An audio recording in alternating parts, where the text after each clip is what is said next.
Hello students, I welcome you all to UNOFEN. Today we will continue our chapter What is Democracy and Why Democracy.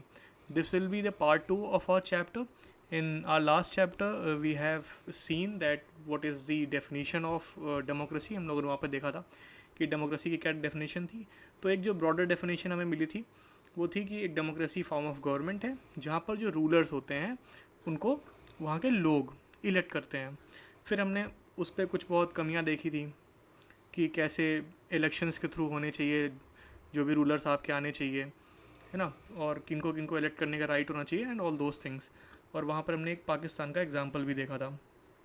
तो आज हम लोग इसको continue करेंगे. आज हमारा जो यहाँ पर टॉपिक होगा वो होगा फीचर्स ऑफ डेमोक्रेसी.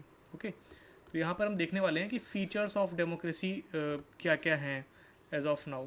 तो इसमें अगर हम देखें जो अपने इस चैप्टर पे, तो ब्रॉडली हम लोग यहाँ पे चार चीज़ें डील करेंगे.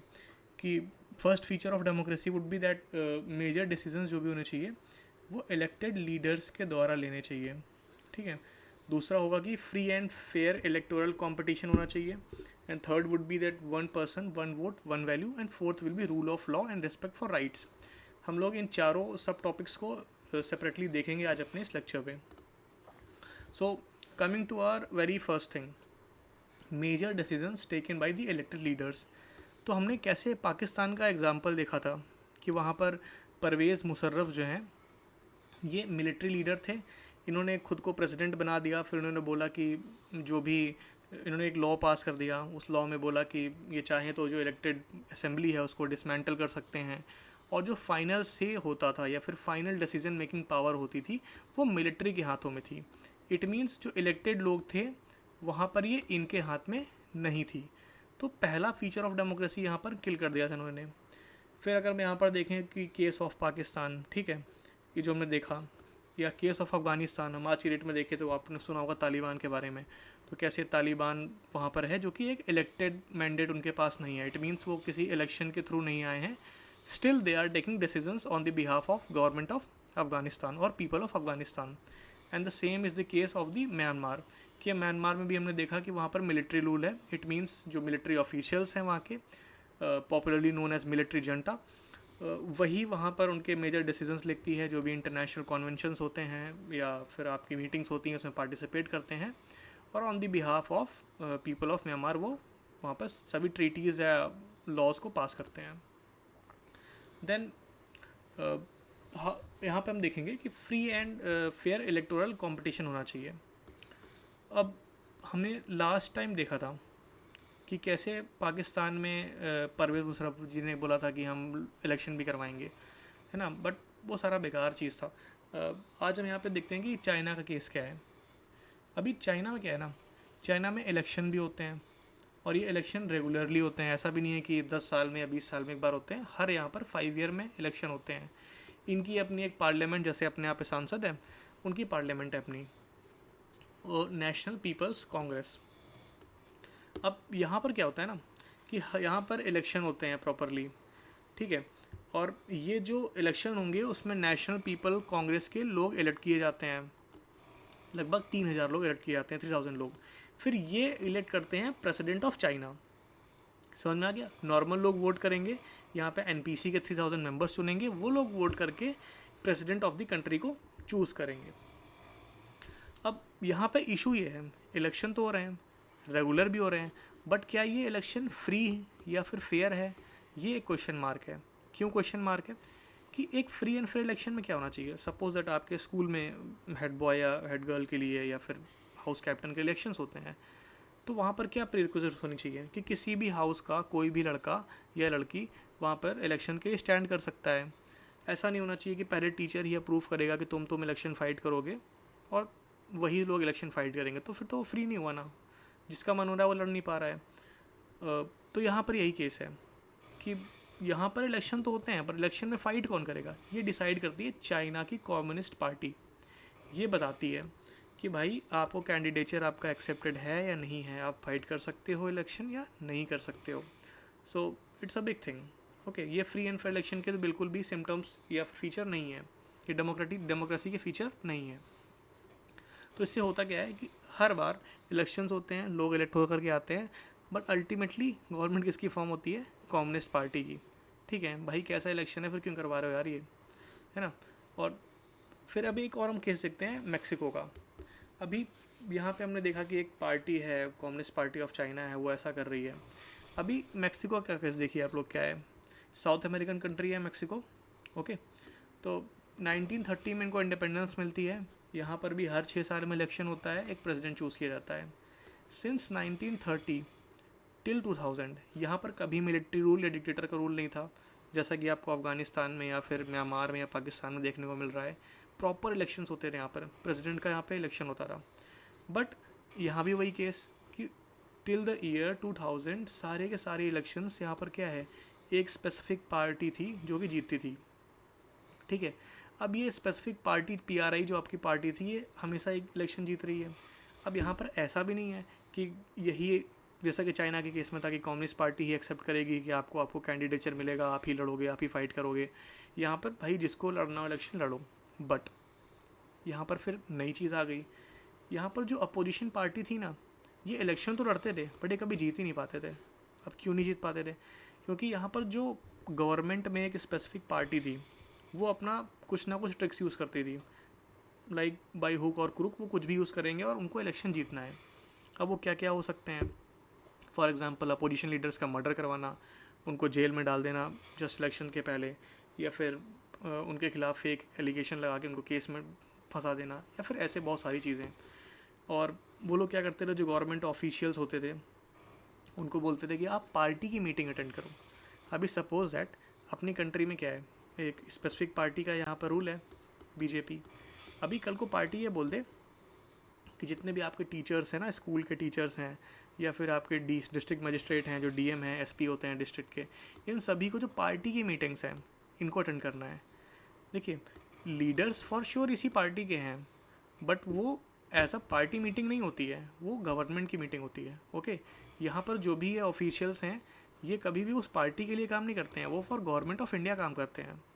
यहाँ पर ये क्या बोलते थे, ये फोर्स करते थे कि गवर्नमेंट ऑफिशियल्स को कि आप आइए और हमारी पार्टी के लिए काम करिए, उसको सपोर्ट करिए हर तरीके से। जो टीचर्स होते रहे स्कूल में, उनको बोलते रहे पेरेंट्स को, उनको फोर्स किया जाता था कि आप पेरेंट्स को बोलो कि हमारी पार्टी के लिए वोट करो।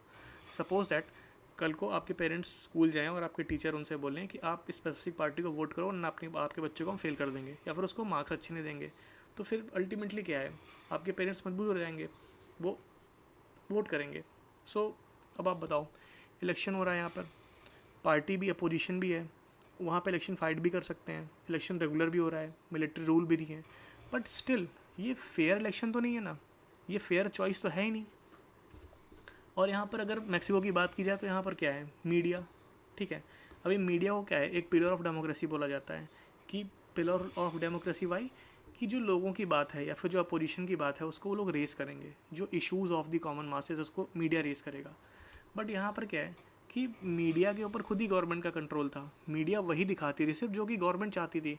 It means you always show the good things about the government and do not criticise it, ठीक है। तो ये यहाँ पर मीडिया का गेम था। ऊपर से यहाँ पर ये लोग करते क्या थे कि सपोज दैट आपके डिस्ट्रिक्ट में या फिर आपके लोकेलिटी में एक स्कूल को इलेक्ट किया गया है कि इस स्कूल में वोटिंग होने वाली है, ठीक है। अभी just before 5 hours of the election बोल देंगे नहीं भाई, अभी इस स्कूल में या इस स्पेसिफिक बूथ में वोटिंग नहीं होगी, अब आप 50 किलोमीटर दूर जाओ। तो अब इससे क्या है कि मतलब एक वो होगा ना, एक्साइटमेंट है या फिर एक कन्फ्यूज़न केओस क्रिएट होगा, तो वोटिंग नहीं हो पाएगी प्रॉपर। तो ये सारी ट्रिक्स यूज़ करते थे इलेक्शन जीतने के लिए इन मैक्सिको। आफ्टर 2000 ही ये वहाँ पे चीज़ें डेमोक्रेटिकली वर्क करना स्टार्ट करती हैं। सोचिए आप लोग 70 ईयर्स आफ्टर 1930 टू 2000, 70 ईयर्स सिर्फ एक ही पार्टी का रूल, लाइक मतलब मैडनेस। अब यहाँ पर आप देखो, अब ये सारी चीज़ें एग्जांपल देखी ना हमने, क्या आप इनको बोलोगे कि ये एक रियल चॉइस है? रियल चॉइस मीन्स इलेक्शन तो हो रहे हैं, अपोजिशन भी है, सब कुछ है, नहीं है भाई, मतलब ये फेक इलेक्शंस हैं, फेयर नहीं है, फ्री फेयर है ही नहीं इलेक्शन, तो ये डेमोक्रेसी का फीचर यहाँ पे अगेन डिफीट हो रहा है। तो होना क्या चाहिए कि जो रियल चॉइस होनी चाहिए वो पॉलिटिकल ऑल्टरनेटिव्स के बीच में होनी चाहिए। इट मीन्स जो पॉलिटिकल पार्टीज़ फाइट करना चाहें इलेक्शन, वो फाइट कर सकें, और जो लोग चाहें वो इलेक्शन में खड़े हो सकें, लोग जिसे चाहें उसे चूज़ कर सकें, और चूज़ करने के बाद वो इलेक्शन वहाँ पर हो प्रॉपरली और गवर्नमेंट फॉर्म हो। और जो विद इन द गवर्नमेंट है पार्टी, उसका भी हारने का फेयर चांस हो, इक्वल चांस हो उसका भी हारने का, और इक्वल चांस हो जो नई पार्टी है अपोजिशन में उसके जीतने का। वही आपका एक फ्री एंड फेयर इलेक्शन हो सकता है। अभी मान लो आपका ये सब ना, पूरा इलेक्शन भी सही है, मीडिया भी सही है, सब कुछ एकदम चंगा चल रहा है, कोई इशू नहीं है भाई, मिलिट्री भी कुछ नहीं कर रही है, बट अभी फिर से आपके स्कूल का एग्जांपल लेते हैं। 4 हाउसेज होते हैं, रेड ब्लू ग्रीन येलो, या फिर आपके हाउस में जो भी हो, ठीक है। अभी यहाँ पर अगेन वही आपके हेड बॉय हेड गर्ल वाले इलेक्शंस होते हैं, ठीक है। अभी यहाँ पर टीचर्स बोलते हैं कि भाई रेड हाउस का बंदा वोट करेगा उसकी वैल्यू 1, ब्लू हाउस का करेगा उसकी वैल्यू 2, ग्रीन हाउस का बंदा वोट करे ना करे कोई मतलब नहीं, उसको हम 0 वैल्यू देते हैं, येलो हाउस वाले को 5 देते हैं, ठीक। अब आप बताओ, इलेक्शन होंगे यहाँ पर, ठीक है। अब रेड हाउस वाला एक 10 लोग वोट कर रहे हैं, उसके 10 पॉइंट्स होते हैं। ब्लू हाउस का बंदा वोट कर रहा है, ठीक है, 5 हो रहे हैं, उसके भी 10 पॉइंट हो रहे हैं। ग्रीन हाउस में भाई 100 लोगों ने वोट कर दिया, कोई मतलब नहीं है। ग्रीन हाउस के 100 लड़कों ने वोट किया है, कोई मतलब नहीं है, उनका 0 का 0 ही वैल्यू रहेगा। येलो हाउस के यहाँ पर आ रहे हैं भाई, ये सिर्फ यहाँ पर 5 आ गए, ठीक है, सिर्फ 5 लड़कों ने येलो हाउस के किसी एक बंदे को वोट कर दिया और वो जीत जाता है, क्योंकि उसके 25 पॉइंट हो जाते हैं।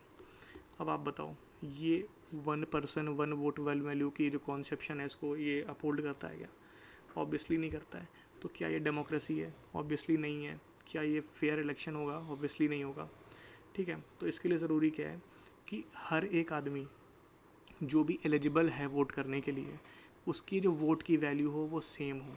इट मीन्स चाहे मैं वोट करूं, चाहे कोई दूसरा बंदा वोट करे, उसकी वैल्यू सेम हो, इरिस्पेक्टिव उसकी कास्ट क्या है, उसका रिलीजन क्या है, उसकी एज क्या है, उसका जेंडर क्या है, उसकी प्लेस ऑफ बर्थ क्या है, वो कौन सी लैंग्वेज बोलता है, वो किस ट्राइब से बिलोंग करता है, वो किस कलर के कपड़े पहनता है, वो क्या खाता है, सबकी वैल्यू इक्वल होनी चाहिए। इससे क्या होगा, हर एक आदमी की जो वॉइस है, जो उसका वोट है, वो इक्वल होगा। ये ट्रू मीन्स में डेमोक्रेसी होगी, ठीक है।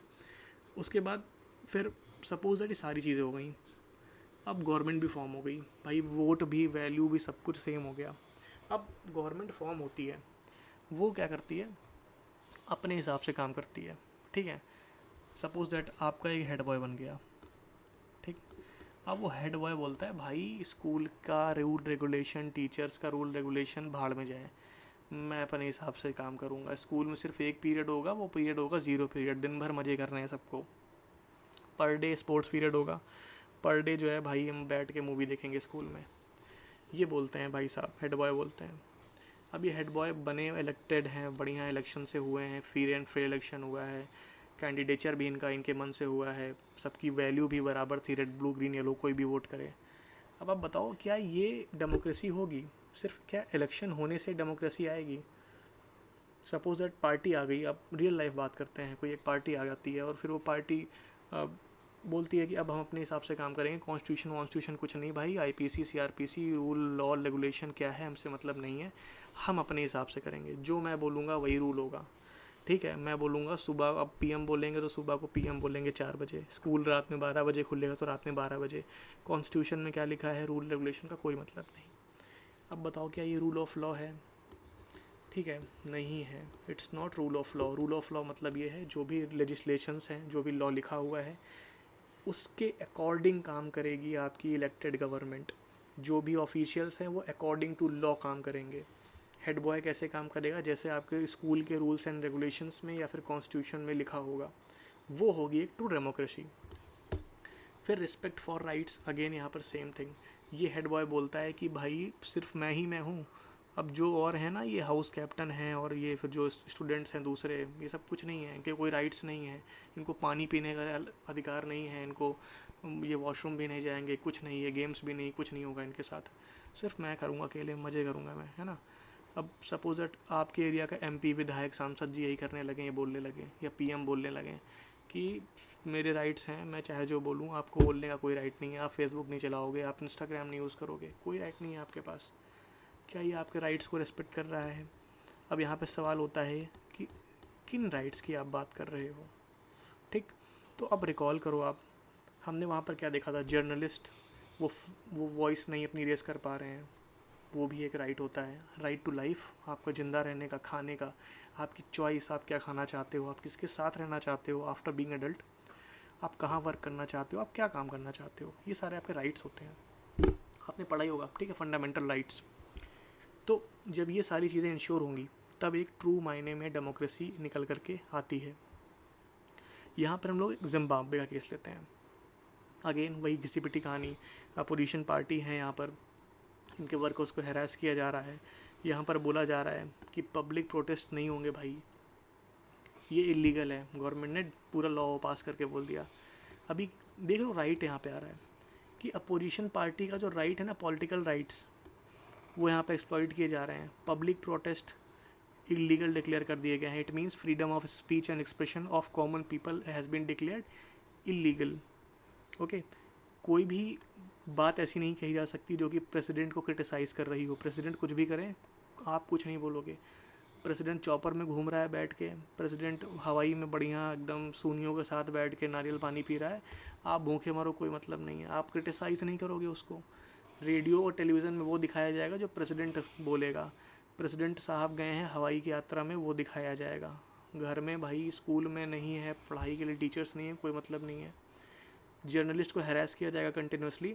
और जो सुप्रीम कोर्ट के जजमेंट्स हैं या फिर जो कोर्ट है, जो जुडिशरी है, अब जुडिशरी का काम क्या, यहाँ पर जो बात आई ना, rule of law, respect for rights, अब ये रूल ऑफ लॉ फॉलो हो रहा है कि नहीं हो रहा है, राइट्स रिस्पेक्ट किए जा रहे हैं कि नहीं किए जा रहे हैं, ये कौन देखेगा? ये देखेगी आपकी judiciary. Judiciary should be independent enough also, ठीक है। वहाँ पर जो जजेस हैं वो इंडिपेंडेंट होने चाहिए। ऐसा नहीं है कि वो जजेस, वो उन जजेस को ही आप गवर्नमेंट अपॉइंट कर रही है आपकी, वो वही जजेस बैठे हुए हैं जो कि गवर्नमेंट के मतलब यस मैन है कि हाँ जैसा आप बोलोगे सर वैसा ही होगा, ठीक है। तो ये उनको भी प्रेशराइज़ कर रहे थे, या फिर जो वहाँ से जजमेंट्स आ रहे थे ये उसको भी इग्नोर कर रहे थे। अब तो इससे देखने को क्या मिलता है कि भाई सिर्फ ये ज़रूरी नहीं है कि इलेक्शन में पॉपुलर अप्रूवल मिल जाए, इलेक्शन अच्छे हो जाएं। ज़रूरी क्या है डेमोक्रेसी के लिए कि वहाँ पर बेसिक राइट्स ऑफ सिटीज़न को रिस्पेक्ट किया जाए। जो इलेक्टेड लीडर्स हैं, जो कि पॉपुलरली, मतलब इट मीन्स 50% प्लस वन या फिर लार्जेस्ट पॉलिटिकल पार्टी, उसके लीडर्स भी अनडेमोक्रेटिकली एक्ट कर सकते हैं, ऑटोक्रेटिक एक्ट कर सकते हैं। हिटलर जो था जर्मनी का, उसके पास बहुत ज़्यादा वहाँ पर मास सपोर्ट था, बट वो लोग इलीगली या फिर अनकॉन्स्टिट्यूशनल मैनर में एक्ट किए। यहाँ पर इंडिया में इमरजेंसी लगाई गई थी इंदिरा गांधी जी के द्वारा, वो गलत थी। इसका मतलब ये तो नहीं है कि इंदिरा गांधी जी गलत तरीके से इलेक्शन जीत के आई थी, ऑब्वियसली सही तरीके से आई होंगी वो, ठीक है। हालांकि उनके ऊपर केस चला था और वो इलेक्शन में कुछ इश्यूज़ पाए गए थे, उसके बाद उनका वो इलेक्शन कैंसिल हो गया था। अब यहाँ पर उस केस की अगर हम बात करते हैं इंदिरा गांधी जी के, तो यहाँ पर साफ क्लियरली समझ में आता है ये कि जुडिशरी के पास है पावर, तभी उसको डिक्लेयर किया गया था इलीगल, ठीक है। यहाँ पर होना क्या चाहिए कि हर एक पॉलिटिकल पार्टी के पास, हर एक जो भी लोग हैं, कॉमन मासेस हैं, सिटीजन्स हैं, उनके पास फ्रीडम होनी चाहिए सोचने की। भाई मुझे सोचने का अधिकार तो दो, कौन सी पार्टी अच्छी है, क्या काम कर रही है, सही कर रही है, नहीं कर रही है। फिर मेरे ओपिनियन बनाने का, अपनी सोच के बेसिस पर अपने ओपिनियन बनाने का, और फिर उस ओपिनियन को पब्लिक में एक्सप्रेस करने का। भाई अपना हमने ओपिनियन बना लिया, सोच लिया, उसको हम बोल ही नहीं पा रहे हैं तो उसका मतलब क्या है? वो तो फिर कोई मतलब नहीं है ना उस राइट का तो। और एसोसिएशंस फॉर्म करने का, प्रोटेस्ट करने का इन लीगल मैनर। और साथ में हर एक आदमी क्या होना चाहिए, इक्वल होना चाहिए in the eyes of law. जो मैंने पहले बात की थी, रेड ब्लू ग्रीन येलो, कोई भी भाई नहीं, सब बराबर, 1-1-1, ओके। एक इंडिपेंडेंट जुडिशरी होनी चाहिए, जो मैंने अभी बात की थी कि जो रूल ऑफ लॉ है उसको अपहोल्ड करने के लिए, जो लोगों के राइट्स हैं उसको रिस्पेक्ट किया जा रहा है कि नहीं, उसको चेक करने के लिए। सपोज दैट आपका यहाँ पर गवर्नमेंट ने बोल दिया कि स्पेसिफिक कास्ट के या रिलीजन के लोगों को हम, ठीक है, सपोर्ट नहीं करेंगे, या फिर उनके खिलाफ हम उनका freedom of speech and expression लेंगे, तो यहाँ पर क्या होगा, जुडिशरी बोलेगी no no no, you can not do that because that is unconstitutional in nature, ठीक है। साथ ही में जो भी डिसीजंस लिए जा रहे हैं आपके, फॉर एग्जांपल इन इंडिया, जब भी कोई डिसीज़न या लॉ बनाया जाता है उसमें ड्यू डेलिब्रेशंस होते हैं, ऑनलाइन कंसल्टेशन लिए जाते हैं हम आप जैसे कॉमन मासेस से, ठीक है। तो उसके बाद ही फिर कमिटीज़ के अंदर डिस्कशंस होते हैं, उसके बाद ही वो लॉ बन करके आता है। साथ में जो भी ऑफिस बियरर्स हैं, चाहे वो इलेक्टेड हो या नॉन इलेक्टेड हो, उनकी अपनी रिस्पॉन्सिबिलिटीज़ असाइंड होनी चाहिए by the constitution and law. It means वो उनको क्लियरली मेंशन होना चाहिए कि भाई आपका काम ये है, आपकी लिमिट्स ये हैं, आप इस हद तक जा सकते हो, आप ये कर सकते हो, आप ये नहीं कर सकते हो, ताकि जो रिस्पेक्ट है वो बनी रहे डेमोक्रेसी की एंड लोगों की एंड उनके राइट्स की। तो अब इस पूरी राम कहानी को सुनकर समझ में क्या आता है कि जो डेमोक्रेसी की डेफिनेशन थी ना, इसको हमने और रिफाइन कर दिया है कि democracy is a form of government in which rulers are elected by the people. However, ये जो रूलर्स हैं ना भाई, ये इलेक्टेड होने चाहिए पहले तो, फिर सारे मेजर डिसीजंस जो होने चाहिए वो यही इलेक्टेड रूलर्स के द्वारा आए होने चाहिए। अब यहाँ पर एक और वर्ड है, मेजर। इट मीन्स जो माइनर डिसीजंस हैं वो ले सकते हैं आपके नॉन इलेक्टेड लोग भी, जो कि कॉमन मासेस के राइट्स को, रूल ऑफ लॉ को अफेक्ट नहीं करते हैं अकॉर्डिंग टू द लॉ। साथ में जो इलेक्शंस होने चाहिए वहाँ पर फेयर अपॉर्चुनिटी होनी चाहिए नए लोगों के जीतने की और जो एग्जिस्टिंग गवर्नमेंट है उनके हारने की। सभी लोगों के पास वोट की वैल्यू 1 होनी चाहिए। It means equality before law. सभी के पास जो अपॉर्चुनिटी है, चॉइस है, वो इक्वली अवेलेबल होनी चाहिए। और उसके बाद जो यहाँ पर रिज़ल्ट आए उससे गवर्नमेंट फॉर्म हो और वो लिमिटेड बाय बेसिक रूल्स हो। इट मीन्स ऐसा नहीं कि भाई वो जो मर्ज़ी करे, वो that specific government should also work according to the constitution of that specific country और the land of that country. Okay, so ये था हमारा आज का लेक्चर जहाँ पे हमने देखा features of democracy. Please give feedback in the comment section, आपको क्या अच्छा लगा, हम क्या इम्प्रूव कर सकते हैं। एंड लाइक करिए, शेयर करिए एंड सब्सक्राइब करिए इस चैनल को। Thank you and have a nice day.